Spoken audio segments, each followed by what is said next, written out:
Hail and welcome. We are Loki Lavelle, a plural system with a passion for the fantasia of identity.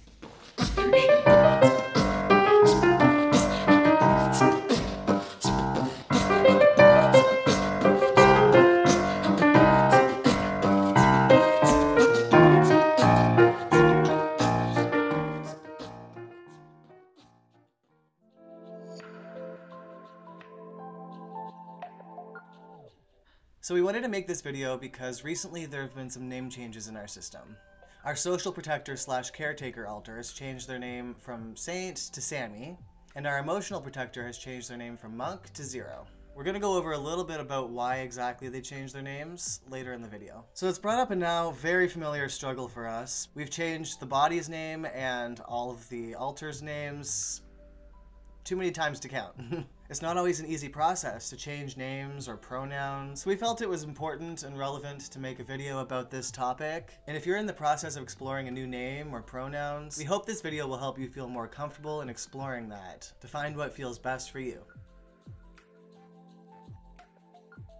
So our names and pronouns have a lot of significance and power. And whether we realize it or not, both names and pronouns come with meaning. But the meanings behind both names and pronouns are highly personal, which brings me to the most important aspect of names and pronouns, what they mean to you specifically. At the end of the day, feeling at home in your identity and feeling like your outward expression of that matches your identity is what's most important. So for those who don't know me, I'm also trans, so this is coming from the perspective of both being trans and being plural. We've gone through many name changes in both regards. So regarding being trans, my birth name, I love the name.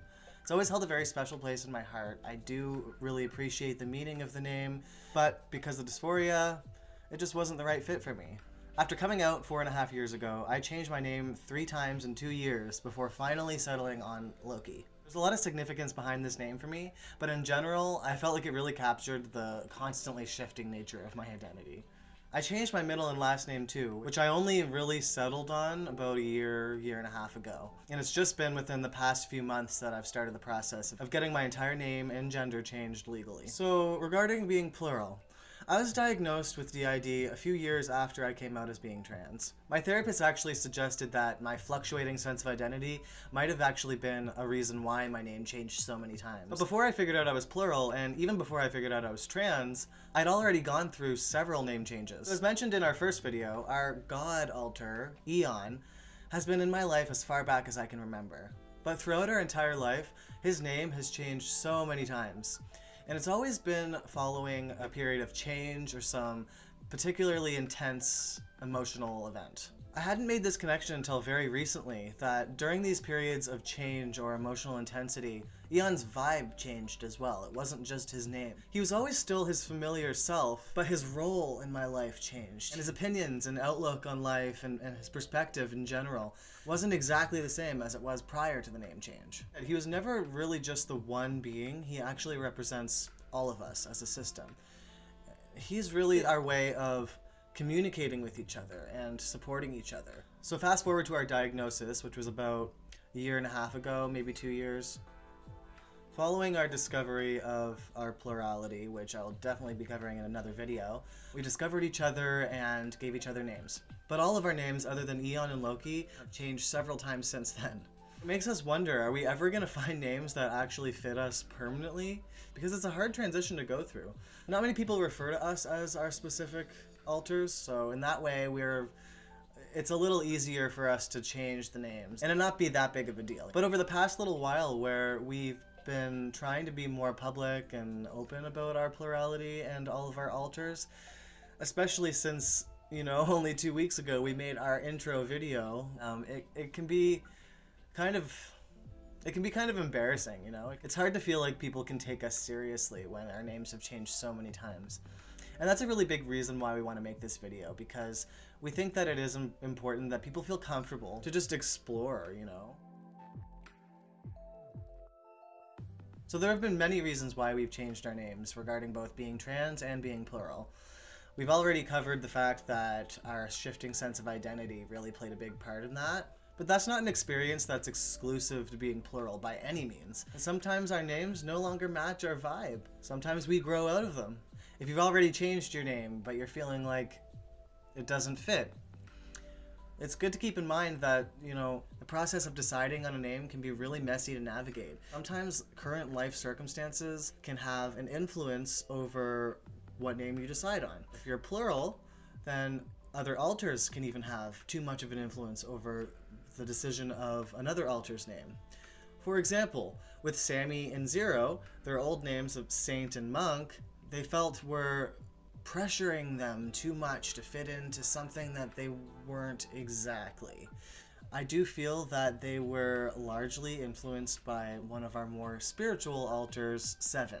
So on that note, another reason for a name or pronoun change is because your current name or pronoun is putting a pressure on you to be something that you're not. The obvious example being the trans experience. I had to change my birth name because of the dysphoria that came with it, and my pronouns, because I'm not a girl.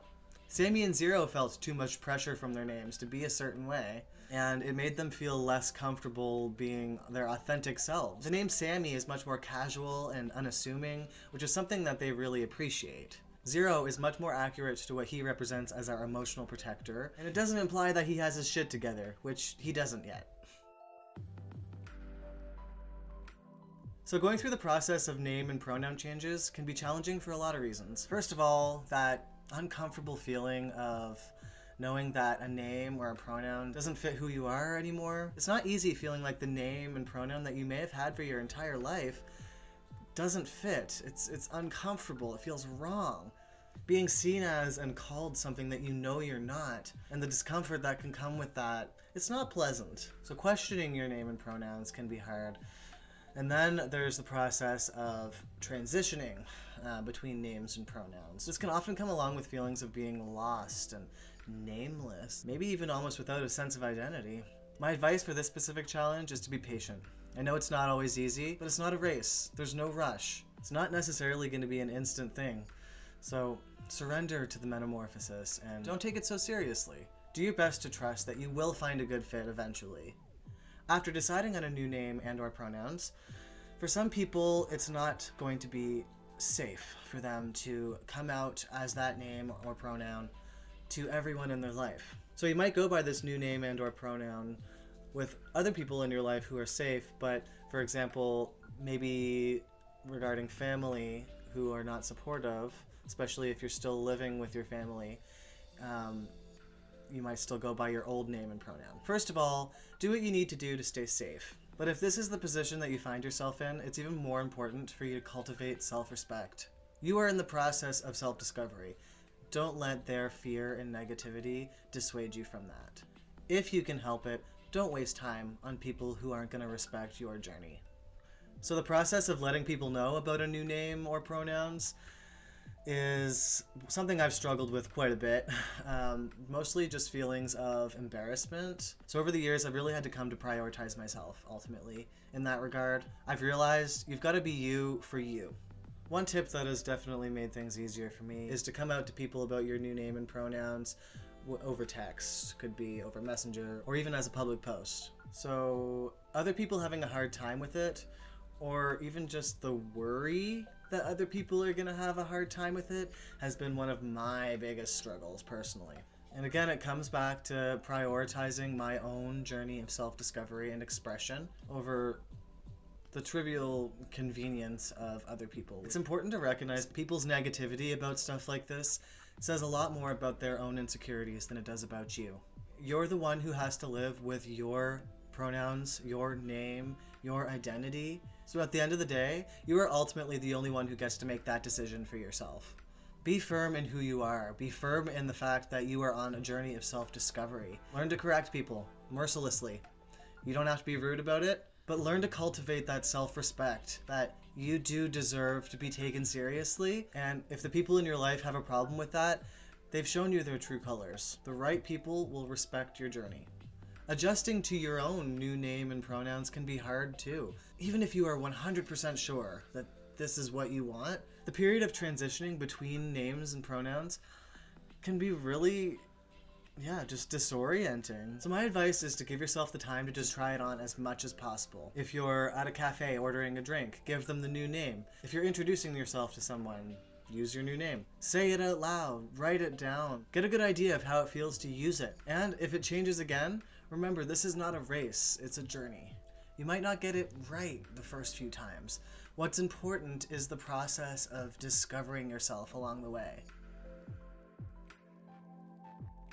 The feeling of your outer expression and presentation matching your sense of identity can be so euphoric. Resonating deeply with your new name and pronouns and the feeling of them being used by others can be so validating. I think ultimately we just want to be ourselves and to be seen as ourselves. And when that happens, it's one of the best feelings in the world. To ask other people to respect that is not asking too much. It's not. If the people in your life want you to be happy and want you to be yourself, then this is something that they will accommodate. Because it can make such a huge difference in the experience of your life. Claiming your own expression of your identity is empowering. You don't need to hold on to names and pronouns and appearances and roles, etc. that don't serve you. Just because they were assigned to you doesn't mean that you have to hold on to them for your entire life. Learn to let go of what no longer serves you and discover the things that feel like you, the things that make you happy. As with every challenge that we face in life, going through the process of changing your name or your pronouns is not necessarily going to be easy. But life is all about exploration and discovery, and our identities are ours alone to explore, and ours alone to express to the world. Take your time, explore the confusion, and embrace it as an opportunity to discover who you can be on the other side of it. I hope that this has helped those who are going through the process of changing their name or pronouns. I also hope this could help those who have people in their life who are going through name or pronoun changes to better understand why someone might want to change their name and pronouns and the importance of respecting that and being flexible about it, because it can make such a huge difference in someone's quality of life, and it really does show them that you care. So until next time, hail and farewell.